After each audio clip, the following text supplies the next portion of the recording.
Guys இந்த video வந்து ரொம்ப ராவா தான் இருக்கும். எனக்கு புரியுது. ஒரு மாரி ரேண்டிங் பண்ற மாரி தான் இருக்கு. பட் எப்படி சொல்றது? இப்ப எனக்கு ட்ரைபேட் இல்ல. ஸோ என்னால கேமரா பிளேஸ் பண்ணி நான் அதில வர முடியல. ஃபர்ஸ்ட் வீடியோல வந்து எனக்கு ஹெல்ப்புக்கு இருந்தாங்க. பட் இப்போ இல்ல. அதனால தான் நான் வந்து ஜஸ்ட் லேப்டாப் ஸ்க்ரீன வச்சுட்டு பேசிக்கிட்டு இருக்கேன். அ போர் ஆவாதீங்க. இதில நெறைய விஷயம் இருக்கு. நெறைய வேல்யூபிள் இன்சைட்ஸ் இருக்கு. நீங்க இந்த வீடியோ ஃபுல்லா பார்க்க வரைக்கும் உங்களுக்கு நெறைய இப்போ இதுவரைக்கும் வந்து உங்களுக்கு நெறையா மிஸ்டேக்ஸ் நான் பண்ண மிஸ்டேக்ஸ் வந்து உங்க ஜர்னலில வராம தவிர்க்கிறதுக்கு நீங்க நெறையா இதுலேருந்து எடுத்துக்கலாம். புதுசா இருக்கவங்களும் சரி, அட்வான்ஸ்டா இருக்கவங்களும் சரி. ஸோ இது எல்லாத்தையும் பார்த்துக்கோங்க, தெரிஞ்சுக்கோங்க. Hello guys, welcome to life of Ravi. First சாரிலேருந்து ஆரம்பிக்கணும்னு நெனைக்கிறேன். ஏன் சாரி அப்டின்னா, நம்ம லாஸ்ட் வீடியோ போட்டு கிட்டத்தட்ட 1 மந்த் ஆகப்போது. அ ரொம்ப பெரிய கேப் தான். I'm sorry for that. Actually நான் ஏன் வீடியோ போடல அப்படின்னு பார்த்தீங்கன்னா, நம்மளோட ஃபர்ஸ்ட்டு 3 வீடியோஸில வந்து ஆடியோ குவாலிட்டி ரொம்ப புவரா இருந்தது. நம்ம வீடியோ பார்க்குறவங்க எல்லாருமே வந்து ஸ்டார்ட்டிங் பார்த்துட்டு வீடியோவ ஸ்கிப் பண்ணியிருக்காங்க. ஸோ பிரச்சனை நம்மகிட்ட தான். ஆடியோ சரியா இல்ல. ஸோ புரியுது வியூவர்ஸ்க்கு சரியா இருக்காது, பெஸ்ட் குவாலிட்டி இருக்காது அப்படின்னு சொல்லிட்டு. ஸோ அதனால தான் ஒரு மைக் வாங்கிட்டு நம்ம புதுசா போடலாம் அப்படின்ட்டு நான் எவ்வளோ நாளா வெயிட் பண்ணி இந்த மைக் வாங்குறதுக்கு கொஞ்சம் லேட் ஆயிடுச்சு கைஸ். Sorry first. ஓகே, நீ சாரி கேட்கறதெல்லாம் இருக்கட்டும். உங்க அக்கவுண்ட் என்ன ஆச்சு அப்படின்னு தானே கேட்குறீங்க. புரியுது. நான் அதுக்கு வரேன். ஆக்சுவலி பார்த்தீங்கன்னா, நம்மளுடைய கடைசி அப்டேட்ல நம்ம அக்கவுண்ட் வந்து +4% இருக்கு. இன்னும் ஒரு 4% இருந்தா அக்கவுண்ட்ட நம்ம கிளியர் பண்ணிடலாம் அப்படின்னு சொல்லியிருந்தோம். அ அந்த செகண்ட் ட்ரேடோட வீடியோ நீங்க பார்த்துருப்பீங்க. பார்க்காதவங்க சேனல்ல இருக்கு பாருங்க. இப்போ என்ன ஆச்சு அப்படின்னா, இந்த 1 மந்த்ல நெறைய நடந்துருச்சு. நான் நெறைய கோ த்ரூ பண்ணேன். நான் என்னெல்லாம் கோ த்ரூ பண்ணேன் அப்படின்றது தான் இந்த வீடியோல உங்களுக்கு சொல்லப் போறேன். ஓகே. நான் இத இங்க போட்டு உடைச்சிடுறேன். ஆக்சுவலி நம்ம account breached once again. Yeah! Breached தான். கொஞ்சம் கஷ்டமா தான் இருக்கு. What to do? It's happened. ஒண்ணும் பண்றதுக்கு இல்ல. ஓகே கைஸ், எமோஷனல் பார்ட்ட தள்ளி வச்சிரலாம். இதுக்கு என்னடா காரணம் அப்படின்றத நான் வந்து ஒரு 2, 3 டேஸ் பிஃபோர் அனலைசிஸ் பண்ண ஸ்டார்ட் பண்ணேன். ஆக்சுவலி நம்ம அக்கவுண்ட் வந்து பிரீச் ஆகி கிட்டத்தட்ட 10 டேஸ் ஆகப்போகுது. எஸ் 10 டேஸ் ஆகப்போகுது. ஃபர்ஸ்ட் பிரச்சனை எங்க ஆரம்பிச்சது அப்படின்னா, நான் second trade of the account எடுத்த அப்புறமா தேர்ட் ட்ரேடுக்கு வந்து ரொம்ப நேரம் வெயிட் பண்ணிட்டுருந்தேன். எனக்கு செட்டப்பே கிடைக்கல actually. I weighted for a long time. Setup கிடைக்கல. அதுக்கப்புறமா நம்ம செகண்ட் ட்ரேட் எடுத்த அப்புறமா கிட்டத்தட்ட ஒரு அதே மாரி 1 வீக் கழிச்சு தான் எனக்கு செட்டப் கிடைச்சது. கரெக்ட்டா நம்மளோட கிரைட்டீரியாவ மீட் பண்ணியிருந்துச்சு. நான் என்ட்ரி பிளேஸ் பண்ணியிருந்தேன். பட் என்ன ஆச்சு அப்படின்னா, 0.3 pip. Note it guys. 0.3 pip உங்களுடைய மைண்ட் செட்டையும், உங்களுடைய அக்கவுண்ட்டையும் எப்படி புரட்டி போடுன்றதுக்கு இது ஒரு எக்ஸாம்பிள். இந்த 0.3 பிப்ல ஆரம்பிச்சது. ஆக்சுவலி என்னாச்சு அப்படின்னா, இந்த 0.3 பிப்ல என்னோட என்ட்ரி மிஸ்டு. ஓகே. நான் லிமிட் போட்டிருந்தேன். 0.3 பிப்ல என்ட்ரி மிஸ் ஆயி என் டிபி போயிடுச்சு.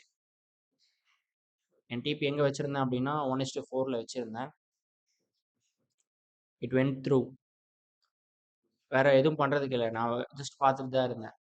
அது ட்ரிகர் ஆகல. எனக்கு ரீஎன்ட்ரி போட எங்க போடுறதுன்னு தெரியல. I was stuck. நான் என்ன பண்றதுன்னு தெரியாம நான் அப்படியே விட்டேன். பார்த்தா அது டிபி போயிடுச்சு. என்னடா இது இத்தன நாள் வெயிட் பண்ணிட்டு இருந்தோம். செட்டப் கிடைக்கல. இன்னைக்கு தான் கிடைச்சது. அதுவும் லிமிட் ட்ரிகர் ஆகாம இப்படி போயிடுச்சே அப்படின்னு சொல்லிட்டு நான் ஒரு மாரி ஆஃப்ல இருந்தேன். ஆக்சுவலி இதுவரைக்கும் இது மாரி எனக்கு நடந்ததே கிடையாது. விச் இஸ் 0.3 பீப்பிள்ல என்னோட என்ட்ரி மிஸ் ஆகுறதுன்றது இதுதான் first time in this 2 years of my career journey.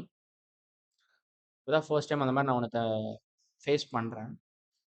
சரி ஓகே பரவால்ல. என்னடா ஒரு ட்ரேட் தானே போச்சு. நான் மார்க்கெட்ல ஆப்பர்ச்சுனிட்டீஸ்ன்றது டெய்லி இருக்கும். அத நீங்க மறக்கக்கூடாது. நானும் அத நினச்சுக்கிட்டு சரி ஓகே நம்ம நெக்ஸ்ட் டே பார்த்துக்கலாம் அப்படின்னு சொல்லிட்டு நான் விட்டுட்டேன். அதுக்கப்புறம் என்ன ஆச்சு அப்படின்னா, இந்த போர்டம்ல ட்ரேட் பண்ணக்கூடாதுன்னு சொல்லிட்டு எல்லா எக்ஸ்பர்ட்ஸும் சொல்லுவாங்க. கரெக்ட். நீங்க கேள்விப்பட்டுருக்கலாம். இல்ல அப்படின்னா, அது ஒரு விஷயம் ஒண்ணு இருக்கு. நீங்க கேள்விப்பட்டது இல்ல அப்படின்னா, இந்த மாரி ஒரு விஷயம் இருக்கு. அத நீங்க தெரிஞ்சுக்கங்க.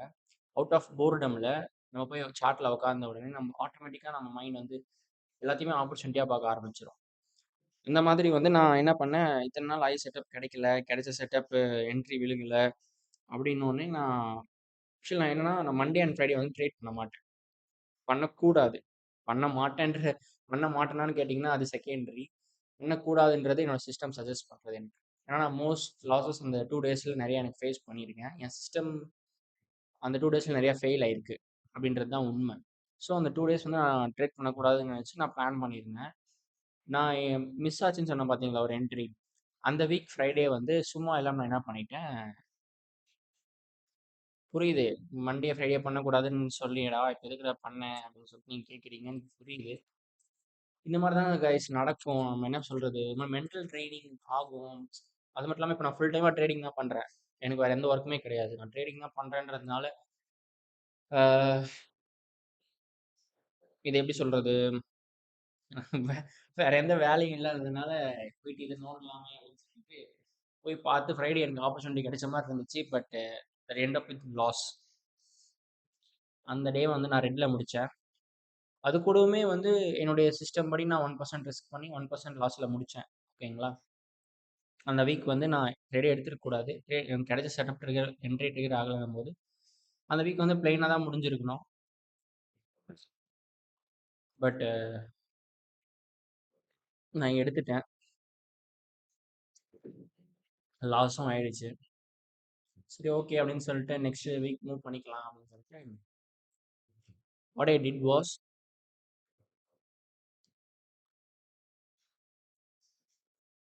ஐ went to next week. Okay மைண்ட்ல எந்த ஒரு ப்ரெஷரும் இல்ல. சரி ஓகே அப்படின்றத நான் புரிஞ்சுக்கிட்டேன். அந்த வீக்கெண்டே நான் ரியலைஸ் பண்ணிட்டேன். I was stayed out of போர்டம்னு சொல்லிட்டு. ஸோ ஓகே கேர்ஃபுல்லா இருக்கணும் நாம. மார்க்கெட்ட பார்த்து நம்மளோட சிஸ்டம் படி நம்ம பண்ணணும் அப்படின்னு சொல்லிட்டு கொஞ்சம் கான்ஃபிடென்ட்டா இருந்தேன். ம். அதுக்கப்புறம் என்னாச்சு அப்படின்னு பார்த்தீங்கன்னா, அதுக்கு அடுத்த வாரம் டியூஸ்டே வந்து ட்ரேட் எடுக்கலான்னு நான் போயிருந்தேன். I was trading at London session I think so.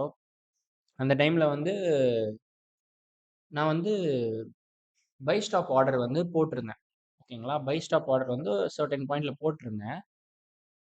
MT5 தான் நான் யூஸ் பண்றேன் ட்ரேட் பண்றதுக்கு. மெட்டா ட்ரேடர் 5 வெர்ஷன் 5 அது. அதுதான் நான் யூஸ் பண்றேன். என்ன ஆச்சு அப்படின்னு பார்த்தீங்கன்னா, நான் போட்ட பை ஸ்டாப் லெவல் வந்து ட்ரேடிங் வியூல வரவே இல்ல. பட் மெட்டா ட்ரேடர்ல ஸ்ப்ரெட்னால அது ட்ரிகர் ஆயிடுச்சு. ஆல்ரைட். ஸ்ப்ரெட்னால ட்ரிகர் ஆயி என்ன ஆச்சு? It ended up in loss which is not planned. நான் பை ஸ்டாப் போட்டிருந்த லெவல் ஐ நோ அங்க வந்திருக்கு அப்படின்னா, அதுக்கப்புறம் என்னோட ட்ரேட் ஐடியா வேலிட்.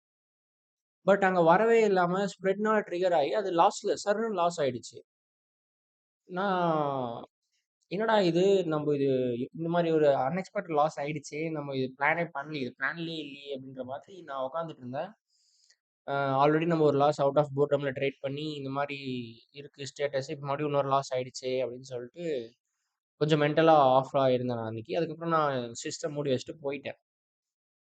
சரி ஓகே அப்படின்னு சொல்லிட்டு அனதர் டே என்ன ஆச்சு? ஐ weighted another day I weighted for the opportunity. Opportunity game. But this time என்ன ஆச்சு அப்படின்னு பார்த்தீங்கன்னா, again I missed my entry by 0.7 pip. Do you guys believe it? Again it happened. ஆமா. இது செகண்ட் டைம் நடக்குது. என்னடா இது நமக்கு லாஸ் ஆகுற ட்ரேட் வந்து நம்ம ஐடியாவே இல்ல. அங்க வரவே வராது. அங்க எப்படி சொல்றது? பிரைஸ் வரவே இல்ல. பட் நமக்கு லாஸ் ஆயிடுச்சு. நம்ம ப்ராஃபிட் ஆக வேண்டிய ட்ரேட் வந்து ட்ரிகரே ஆகாம நம்மளுக்கு டேக் ப்ராஃபிட் போய்க்கிட்டு இருக்கு. என்னடா இது இன்னொரு டைம் ஆயிடுச்சு அப்படின்னு சொல்லிட்டு was really sad. Was worried about that. ஆமா. என்னடா இது இப்படி ஆயிடுச்சுன்னு சொல்லிட்டு நான் பாட்டுக்கு மாதிரி உட்காந்துருந்தேன். அதுக்கப்புறமா பார்த்தீங்கன்னா, அகைன் அதே மாதிரி அந்த வீக் வந்து என்ன பண்ணிட்டேன், 2 லாஸ் ஆயிடுச்சே! நம்ம பின்னாடி இருக்கோமே அப்படின்னு சொல்லிட்டு ட்ரேட ஃபோர்ஸ் பண்ண ஆரம்பிச்சுட்டேன். கைஸ் நோட்டட் ட்ரேட ஃபோர்ஸ் பண்ணேன். ஆக்சுவலி இது வந்து ஒரு பெரிய பிரச்சனை. நான் சொன்னேன்ல முன்னாடி அவுட் ஆஃப் போர்டம் நமக்கு வந்து எக்ஸ்பெக்டட் ரிட்டர்ன்ஸ் வரலன்னா, நம்ம நினைச்சது நடக்கல அப்படின்னா, நம்ம ட்ரேட வந்து ஃபோர்ஸ் பண்ணுவோம். இது ஒரு காஸ்ட்லியஸ்ட் மிஸ்டேக். நீங்க வந்து உங்களோட ட்ரேடிங் ஜர்னில பிகினிங்ல இருந்தீங்க அப்படின்னா, இந்த மாரி மிஸ்டேக்ஸ் எல்லாம் தவிர்க்கிறதுக்கு உண்மையிலேயே சான்சஸ் இருக்கு உங்களுக்கு. இத பத்தி நீங்க அவேரா இருந்தீங்க அப்படின்னா. நீங்க கேட்கறது புரியுது. நீ இத்தன வருஷமா இருக்க. இதுதான் பிரச்சனைன்னு சொல்ற. அப்புறம் ஏன் நீ அத தடுக்கல? அப்புறம் ஏன் நீ அது மாரி ஆக்ட் பண்ற? அப்படின்னா, அந்த மாரி நடக்குது கைஸ். இன்னும் என்னோட செல்ஃப் கண்ட்ரோல் வந்து என்னோட self control and self belief வந்து இன்னும் ஸ்ட்ராங்கா இருக்கணும். அது இல்லாதனால தான் இந்த மாரி பிரச்சனை நடக்குது. உங்க ட்ரேடிங் ஜர்னில நீங்க கரெக்ட்டா இருக்கணும். இந்த மாரி பிரச்சனை உங்களுக்கு வரக்கூடாது அப்படின்னா, நீங்க கண்டிப்பா செல்ஃப் கண்ட்ரோல் மெயின்டெயின் பண்ணணும். ஸோ இந்த மாரி பிரச்சனை வராம பார்த்துக்கோங்க. Okay, let's continue to story. அதுக்கப்புறம் என்னாச்சு அப்படி பார்த்தீங்கன்னா, -3% ஆயிடுச்சு. எங்கேருந்து நம்மளுக்கு அந்த வீக் மட்டுமே -3%. ஆல்ரைட். அக்கவுண்ட் வந்து 0.5%ல இருக்கு. +0.5%ல இருக்கு. ஜூலைக்கு ஆ ஜூலை ஜூலை ஃபர்ஸ்ட் வீக் மட்டும் 0.5%ல இருக்கு அக்கவுண்ட் +0.5%ல. இதுக்கப்புறம் சரி ஓகேடா பரவாயில்ல, பாசிட்டிவாக தானே இருக்கும், அக்கௌண்ட் இன்னும் நம்ம கையில் இருக்குல்ல, நம்ம ட்ரேட் பண்ணி இது பண்ணிக்கலாம் அப்படின்னு நினைக்கும் போது என்ன ஆச்சு, மார்க்கெட் கொஞ்சம் வேலையை காமிச்ச ஆரம்பிச்சிருச்சு. அந்த வாரம் ஃபுல்லாக நம்ம உங்களுக்கே தெரியும், நான் மெயினாக வந்து euro USD and GBP USD தான் ட்ரேட் பண்ணுவேன். இந்த ரெண்டுத்துல மோஸ்ட்லி பார்த்தீங்கன்னா EU தான் நான் ட்ரேட் பண்ணுவேன். அந்த வாரம்ன்றத பார்த்து EU ரொம்ப சாப்பியாக இருந்துச்சு மார்க்கெட்டு. அந்த சாப்பி மார்க்கெட்டில் நான் வந்து ட்ரேடை ஃபோர்ஸ் பண்ணி எஸ்எல் அடிச்சுட்டு டிபி போகிறது, இதே மாதிரி மறுபடியும் வந்து ஒரு ட்ரேட் வந்து 0.1 பிப் கைஸ். கைஸ், நீங்கள் நம்ப மாட்டீங்க, எனக்கு புரியுது. அது எப்படிடா உனக்கு மட்டும் இத்தனை முறை ஆகும், இத்தனை பிப் பண்ணுற அப்படின்னு. பட் நான் நான் அதை ஃபேஸ் பண்ணேன். அதை ஃபேஸ் பண்ணும்போது எனக்கு உண்மையிலேயே ரொம்ப ஹார்டாக இருந்தது. 0.1 பிப்ல என்னோட என்ட்ரி மிஸ் ஆகிட்டு டிபி போச்சு. இந்த டிபி போன எல்லா ட்ரேடுமே மினிமம் 1:4 எனக்கு கொடுத்துச்சு guys. Minimum 1:4 it gave me. But நம்ம தான் அதில் இல்லவே இல்லையே. அது கொடுத்தா என்ன, கொடுக்கலன்னா என்ன, அது ஒரு பிரயோஜனமும் இல்லை. பட் இட் வெண்ட் அப்படின்றத நான் அங்கே சொல்கிறேன். 2-3 ட்ரேட் வந்து எஸ்எல் அடிச்சுட்டு டிபி போச்சு. நான் வந்து சில ட்ரேட் போட்டிருக்க கூடாது, பட் போட்டேன். மண்டே ட்ரேட் பண்ணக்கூடாதுன்னு சொல்லியிருந்தேன் இல்லைங்களா? ஆனால் அந்த வாரம் வந்து மண்டே 2 ட்ரேட்ஸ் பண்ணி ரெண்டுமே லாஸில் முடிஞ்சு ஒரே நாளாக -2% போயிடுச்சு அக்கௌண்ட். ஸோ இது எல்லாமே வந்து மிஸ்டேக்ஸ் நான் பண்ணது. ஆம், எப்படி சொல்கிறது, இப்போ மார்க்கெட் கண்டிஷன்றது வந்து எப்பவுமே சேஞ்ச் ஆகிட்டே இருக்கணும். நம்ம அதுவுமே அவேராக இருக்கணும். இப்போ நான் சொன்னேன் இல்லையா, EU வந்து 1 வீக் வந்து ஃபுல்லாக சாப்பியாக இருந்துச்சுன்னு சொல்லி. அது நான் வந்து அந்த வீக் எண்ட் ரிவ்யூ பண்ணும்போது எனக்கு தெரிஞ்சுது. ஓ, மார்க்கெட் சாப்பியாக இருந்திருக்கு, அதனால தான் நம்ம என்ட்ரி எல்லாம் வந்து எஸ்எல் அடிச்சு டிபி போகிறது இந்த மாதிரிலாம் நடந்திருக்கு. ஆக்சுவலி அதே வீக் வந்து ஜிபிபி பார்த்தீங்கன்னா நல்ல ஒரு புல்லிஷ் மூமெண்டமில் இருந்துச்சு. நான் அந்த வீக் ஜிபிபி பண்ணியிருந்தேன் அப்படின்னா, இதில் எஸ்எல் அடிச்சுட்டு போன ட்ரேட்ஸும் சரி, ட்ரிகர் ஆகாத என்னோட ட்ரேடும் சரி, எல்லாமே அதில் விழுந்திருக்கும். நான் அக்கௌண்ட் பாஸ் பண்ணியிருந்திருப்பேன். But I didn't. நான் அதை நோட்டீஸ் பண்ணல. அந்த டைம்ல எனக்கு அதெல்லாம் தோணவே இல்ல. நான் வீக்கெண்ட் ரிவ்யூ பண்ணும்போது தான் ஆக்சுவலி இந்த ஒரு பழக்கத்த நீங்க மெயின்டெயின் பண்றது ரொம்ப முக்கியம் நான் நினைக்கிறேன் கைஸ். அது என்ன அப்டின்னா, ஒவ்வொரு ட்ரேட் வீக்கெண்டும் வந்து ஒவ்வொரு வீக்கெண்டும் வந்து நீங்க பண்ண ட்ரேட், நீங்க எடுத்த ட்ரேடு, அ இல்ல நீங்க இப்ப நடந்த பாஸ்ட் வீக் நடந்த மார்க்கெட் இது எல்லாத்தையும் வந்து நீங்க அனலைசிஸ் பண்ணணும். எப்படி போயிருக்கு மார்க்கெட்? என்ன பண்ணியிருக்கு? Monday what it done? Tuesday என்ன நடந்திருக்கு? நியூஸ் எப்படி ரியாக்ட் ஆயிருக்கு? எல்லாத்தையும் நீங்க பண்ணா தான் உங்களுக்கு வந்து அந்த மார்க்கெட்டுடைய எப்படி சொல்றது? கேரக்டரிஸ்டிக்ஸ் வந்து உங்களுக்கு புரியும். இந்த மாதிரி ஒரு ஹேபிட்டை நீங்கள் வச்சுக்கிறது உண்மையே வந்து உங்களுக்கு கரெக்டாக இருக்கும்னு நான் நினைக்கிறேன். இந்த மாதிரி தான் வந்து ஆச்சு. கடைசியாக என்ன ஆச்சு அப்படின்னு பார்த்தீங்கன்னா, என் அக்கௌண்ட் வந்து -2% போயிடுச்சு. சாரி, -4% போயிடுச்சு. 4800 அந்த ரேஞ்சுக்கு வந்துடுச்சு. அதுக்கப்புறம் நான் என்ன பண்ணேன், சிபிஐ இருந்துச்சு லாஸ்ட் வீக். லாஸ்ட் வீக் வந்து சிபிஐ இருந்துச்சு. லாஸ்ட் வீக்கா திஸ் வீக்கா? இந்த வீக் தான் சிபிஐ இருந்துச்சு. நான் என்ன பண்ணிட்டேன், அவுட் ஆஃப் எப்படி சொல்றது, என்னடா இது, டிபி போக வேண்டிய ட்ரேட்லாம் வந்து இப்படி ஆயிட்டு இருக்கு, லாஸ் ஆயிட்டு இருக்கு. நம்ம எப்படி இந்த அக்கௌண்ட் இன்னும் ஃபர்ஸ்ட் பேஜ்லேயே இருக்குமே, நம்ம இன்னும் அட்லீஸ்ட் மாஸ்டர் அக்கௌண்ட்டாக இருந்தால் கூட நம்ம பொறுமையாக ட்ரேட் பண்ணி இது பண்ணலாம். இன்னும் ஃபர்ஸ்ட் பேஜ்லேயே இருக்குமே, 1 மந்த் ஆக போகுது நம்ம ஜேர்னி ஆரம்பிச்சு, என்னடா இது அப்படின்னு சொல்லி நான் சிபிஐயில் ட்ரேட் பண்ணலாம்னு சொல்லிட்டு கான்ஃபிடென்ட்டாக ட்ரேட் ப்ளேஸ் பண்ணிட்டேன். அந்த ட்ரேட் என்ன ஆச்சு, end being with loss. It ended up with loss, yes. CPI எனக்கு ஆப்போசிட்டாக வந்துருச்சு. ஒரே ட்ரேடில் மொத்தம் இதாகி போய் அக்கௌண்ட் ப்ரீச் ஆகிடுச்சு. Breach my account. That's the end. இதில் பார்த்தீங்கன்னா, நான் சொன்ன மிஸ்டேக்ஸ்லாம் வந்து நான் பண்ண மிஸ்டேக்ஸு. பண்ணியிருக்க கூடாது, பட் பண்ணேன். நான் ஆல்ரெடி சொன்ன மாதிரி வந்து நம்ம மிஸ்டேக்ஸ் பண்ணும்போது நம்ம மிஸ்டேக் பண்ணுறோன்றதே வந்து நமக்கு தெரியாது கைஸ். இதுதான் வந்து இந்த ட்ரேடிங்கில் பெரிய ஒரு விஷயம்.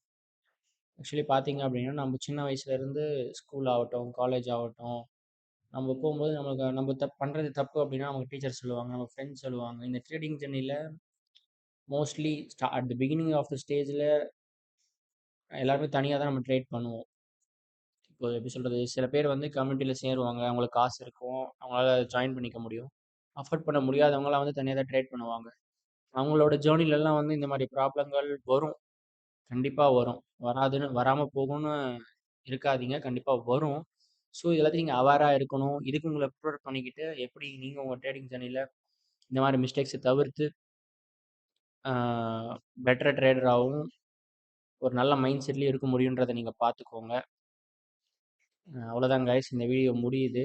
ரொம்ப ராவா இருந்துச்சு. Sorry for that.